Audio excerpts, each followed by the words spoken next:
नीम करौली बाबा को लेकर क्या मान्यताएं हैं?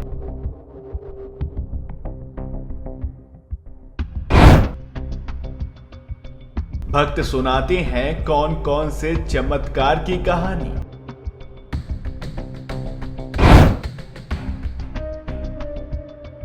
क्रिकेटर विराट कोहली क्यों गए थे कैची धाम?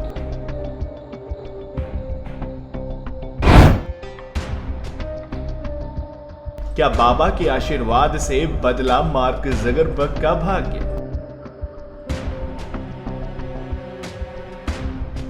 हिमालय की सुरमई वादियों में बने एक आश्रम में भंडारा चल रहा था। प्रसाद पाने के लिए भक्तों की लंबी कतार लगी थी वहां कि तभी देसी घी खत्म हो गया। अब पूड़ियां कैसे तली जाए? कुछ घबराए हुए भक्त एक बुजुर्ग के पास पहुंचे और कहा, महाराज घी तो खत्म हो गया। बुजुर्ग ने कहा, जाओ नदी से डिब्बों में पानी भर लाओ। हैरान भक्तों ने आदेश का पालन किया। कहा जाता है कि बाद में रसोई में पानी से भरे डिब्बों को खोला गया तो उसमें देसी घी था। भक्तों ने अपने प्यारे बाबा के चरण पकड़ लिए। जिन बाबा के बारे में ये वाक्या प्रचलित है वे कोई और नहीं, महान संत नीम करौली बाबा थे। इस विलक्षण संत के देश विदेश में करोड़ों भक्त हैं। इनमें कुछ खास नाम भी हैं। एप्पल के सह संस्थापक स्टीव जॉब्स, फेसबुक के सह संस्थापक mark Zuckerberg, Hollywood actor Julia Roberts, भूतपूर्व राष्ट्रपति वीवी गिरी और भूतपूर्व प्रधानमंत्री चौधरी चरण सिंह हैं। भारत का शायद ही कोई कोना होगा जहां नीम करौली बाबा के भक्त ना हो। भारत की महान संत परंपरा को आगे बढ़ाने वाले इस महात्मा का जन्म सन 1900 के आसपास उत्तर प्रदेश के फिरोजाबाद जिले के अकबरपुर गांव में हुआ था। माता पिता ने बालक का नाम रखा लक्ष्मी नारायण। कहा जाता है कि पिता दुर्गा प्रसाद शर्मा ने 11 साल की उम्र में ही लक्ष्मी नारायण की शादी करा दी थी, लेकिन बालक तो बचपन से वैरागी था। लक्ष्मी नारायण ने 17 साल की उम्र में घर छोड़ दिया। वे ईश्वर को खोज रहे थे। घूमते टहलते पहुंचे गुजरात के मोरबी जिले के बबानिया गांव। कहा जाता है कि लक्ष्मी नारायण यहाँ तालाब में रहकर तपस्या करते थे, तभी नाम पड़ गया तलैया बाबा। कुछ साल बाद लक्ष्मी नारायण यहाँ से उत्तर भारत की ओर बढ़ गए। तपस्या के लिए अगली जगह थी उत्तर प्रदेश का फर्रुखाबाद जिला। नीम करौली गांव के लोगों ने साधु बाबा के लिए गांव के बाहर जमीन में एक गुफा बना दी। गांव वाले उन्हें प्यार से लक्ष्मण दास बाबा कहते। बाबा ज्यादातर समय ध्यान करते थे। बाहर आते तो नीम करौली के बाशिंदे उनकी खूब सेवा करते। समस्याओं से घिरे लोग जब बाबा के आशीर्वाद से ठीक होने लगे तो उन्हें समझ आ गया कि लक्ष्मण दास बाबा कोई साधारण व्यक्ति नहीं है। अपनी किताब श्री बाबा नीम करौली जी महाराज अलौकिक यथार्थ में रवि प्रकाश पांडे लिखते हैं, गांव के एक बेऔलाद शख्स ने लक्ष्मण दास बाबा से संतान के लिए प्रार्थना की।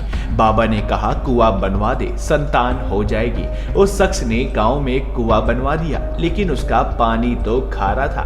बाबा ने कहा, कुएं में 10 बोरी चीनी डलवा दो, पानी मीठा हो जाएगा। गांव वालों ने ऐसा ही किया। बरसों बाद भी आज इस कुएं का पानी मीठा है। बाबा लक्ष्मण दास की ख्याति दूर तक फैलने लगी थी। लोग बाबा के पास आते और अपनी समस्याएं बताते। मानवता के कल्याण के लिए समर्पित बाबा अपनी शक्ति के अनुसार लोगों की समस्याएं खत्म कर देते। कोई बीमारी से मुक्ति पाता तो किसी की गोद भर जाती, किसी को नौकरी मिलती तो कोई अकाल मौत से बचता।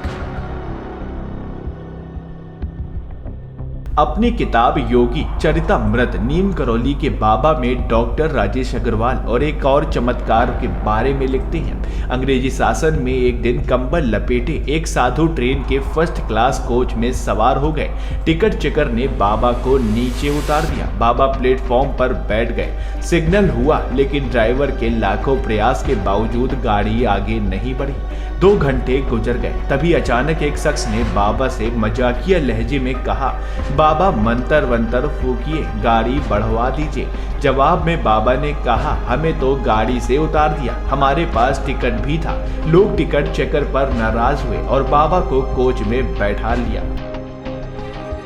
बाबा ने ट्रेन को थपकी देते हुए कहा, चल भाई। इतना कहते ही ट्रेन चल पड़ी। तभी से लक्ष्मण दास बाबा को भक्त नीम करौली बाबा कहने लगे। कुछ लोग उन्हें नीम करोली बाबा भी कहते। 1935 के आसपास बाबा भ्रमण पर निकले और उन्होंने हिमाचल की वादियों में तपस्या की। नैनीताल में उन्होंने हनुमानगढ़, भूमियाधार और कैंची धाम आश्रमों की स्थापना कराई। भूमियाधार आश्रम की स्थापना के बारे में रवि प्रकाश पांडे ने दिलचस्प जानकारी दी है। उन्होंने लिखा है, बाबा महाराज के आदेश पर एक प्राचीन हवन कुंड के ऊपर चबूतरा बनाया जाना था। फॉरेस्ट गार्ड ने इसका विरोध किया। बाद में वन विभाग ने जमीन कानूनी तौर पर आश्रम को दे दी। उस समय उत्तर प्रदेश के वन मंत्री थे चौधरी चरण सिंह। वो एक दिन बाबा का आशीर्वाद लेने आए। बाबा ने चरण सिंह को आशीर्वाद दिया, जा तू भारत का प्रधानमंत्री हो जाएगा। समय ने करवट ली और चरण सिंह भारत के प्रधानमंत्री बन गए। कहते हैं कि बाबा ने ही उत्तर प्रदेश के तत्कालीन राज्यपाल वीवी गिरी को भारत का राष्ट्रपति बनने का आशीर्वाद दिया था। एक और घटना बताई जाती है। अमेरिका की हार्वर्ड यूनिवर्सिटी के साइकोलॉजी के प्रोफेसर रिचर्ड एल्पर्ट नशीली दवाएं LSD और युवाओं पर उसके असर का अध्ययन करते करते LSD लेने लगे थे। 1967 में अपने एक दोस्त के साथ रिचर्ड भारत आए। भूमियाधार आश्रम में बिना पूछे ही बाबा ने रिचर्ड को उनके बारे में सब कुछ बता दिया। रिचर्ड बाबा के मुरीद हो गए, लेकिन वह जानना चाहते थे कि LSD लेकर कोई कैसे समाधि में पहुंच सकता है। एक दिन बाबा ने रिचर्ड से कहा, क्या तू अपनी दवा मुझे नहीं दिखाएगा? बाबा ने रिचर्ड के हाथ से छीनकर LSD की कई गोलियां खा ली। रिचर्ड हैरान थे कि इन बेहद नशीली दवाओं का बाबा पर कोई असर नहीं पड़ा। रिचर्ड को नीम करोली महाराज ने अपना शिष्य बना लिया और नाम दिया रामदास। नीम करोली बाबा के दिव्य व्यक्तित्व की चर्चाएं भारत ही नहीं, 7 समंदर पार भी होती हैं। सन 1972 की बात है। स्टीव जॉब्स तंगी में थे। वे भारत यात्रा के लिए बचत कर रहे थे। 1974 में अपने एक दोस्त के साथ स्टीव भारत पहुंचे। कैंची धाम आश्रम में कई दिनों तक ध्यान किया। उन्हें कई दिव्य अनुभव हुए। भारत से लौटने के बाद स्टीव जॉब्स ने पहला एप्पल कंप्यूटर तैयार किया। वे कामयाबी के शिखर पर पहुंचे और एप्पल पूरी दुनिया में छा गया। कहा जाता है कि ब्रांड का नाम और लोगो एप्पल रखने की वजह यह थी कि नीम करोली महाराज को सेब बहुत पसंद था।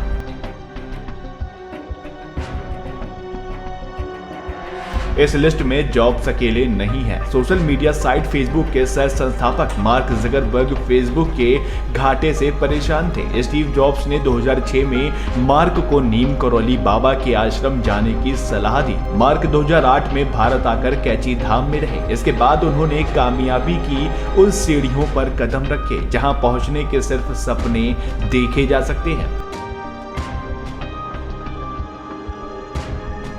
बाबा के कई भक्तों ने अपने संस्मरणों में लिखा है कि बाबा किसी भी स्तर पर कुछ भी करने की क्षमता रखते थे। बाबा कहते थे, जो मेरे फोटो के सामने आ गया वो मेरी नजर में आ गया। हॉलीवुड एक्टर जूलिया रॉबर्ट्स ने एक टीवी इंटरव्यू में कहा था कि नीम करोली बाबा की तस्वीर देखने के बाद उनका झुकाव हिंदू धर्म की ओर हो गया। 20वीं शताब्दी के इस महान संत ने पूरी दुनिया को अपना घर माना। वे हर धर्म और पंथ को पूरा सम्मान देते थे। स्वतंत्रता सेनानी रफी अहमद किदवई को बाबा संत मानते थे। किदवई के निधन के बाद बाबा उनकी कब्र पर जाकर बातें करते थे। बाबा की कार के ड्राइवर का नाम हबीबुल्ला खान था। बाबा के ब्रह्मलीन होने के बाद करीब 50 साल बाद भी हजारों मुस्लिमों की बाबा महाराज में पूरी आस्था है। हनुमान जी के अनन्य भक्त बाबा के कुछ किस्से रोंगटे खड़े कर देते हैं। रवि प्रकाश पांडे ने लिखा है, नीम करोली गांव में बाबा की अनुमति के बिना गुफा में प्रवेश करना मना था। एक दिन बाबा गुफा में तपस्या कर रहे थे, तभी गोपाल नाम का भक्त लोटे में दूध लेकर गुफा में चला गया। बाबा समाधि में लीन थे और उनके शरीर पर सांप लिपटे थे। बाहर आकर गोपाल बेहोश हो गया। नीम करोली बाबा ने गोपाल से कहा, तुम्हें बिना अनुमति गुफा में नहीं आना था। भक्तों का मानना है कि ये बाबा का शिव स्वरूप था। बाबा के इष्ट हनुमान जी हैं, जो शिव के 11वें रुद्रावतार हैं। नीम करोली महाराज पढ़े लिखे नहीं थे, लेकिन विदेशी भक्तों से उनकी भाषा में बात करते थे। वे केसरिया, चोला और त्रिपुंड धारण करने वाले परंपरागत संत नहीं थे। बाबा पहले सिर्फ धोती पहनते थे, बाद में एक कंबल भी ओढ़ने लगे। प्रवचन से दूर रहते थे, अपने भक्तों के प्रश्नों का जवाब देते थे। बाबा ने अपने जीवन काल में किसी को अपने बारे में कुछ भी लिखने नहीं दिया। कई ऐसे जिक्र आते हैं जब बाबा ने अपने व्यक्तित्व और चमत्कारों को समेटते कई कागज नष्ट करा दिए। वह कहते थे, दुनिया में हूँ, दुनिया का तलबगार नहीं, बाजार से गुजरा हूँ पर खरीदार नहीं। बाबा ने लखनऊ, कानपुर, पिथौरागढ़, शिमला और दिल्ली समेत कई जगहों पर हनुमान मंदिर और आश्रम बनवाए। 11 सितंबर 1973 को उन्होंने अपना पार्थिव शरीर त्याग दिया। कहते हैं कि ब्रह्मलीन होने के कई महीने पहले ही बाबा ने भक्तों के इसके संकेत देने शुरू कर दिए थे। बाबा के महाप्रयाण के बाद भी कई जगह उनके उपस्थित होने की बातें सामने आती हैं। मिरेकल ऑफ लव में रामदास ने लिखा है, बाबा की महासमाधि के कुछ दिन बाद एक भक्त लखनऊ के हनुमान मंदिर पहुंचा। वह बाबा से मिलना चाहता था, लेकिन पुजारी ने बताया कि बाबा तो शरीर छोड़ चुके हैं। भक्त ने कहा, ऐसा होना असंभव है, क्योंकि कुछ दिन पहले ही तो बाबा उसके साथ थे। नीम करौली महाराज के लिए उनके भक्त दया के सागर, करुणा की मूर्ति, महामानव और देवता जैसे विशेषणों का इस्तेमाल करते हैं। वे सशरीर भक्तों की मदद करते थे, बिना शरीर भी भक्तों की सहायता करते हैं। गुरु तत्व को ब्रह्मा तत्व के समान माना जाता है। लंबे समय से खराब फॉर्म से जूझ रहे क्रिकेटर विराट कोहली भी फॉर्म में आने के बाद शायद नीम करौली बाबा से आशीर्वाद लेने ही गए थे। Bureau report, TV8 today news network.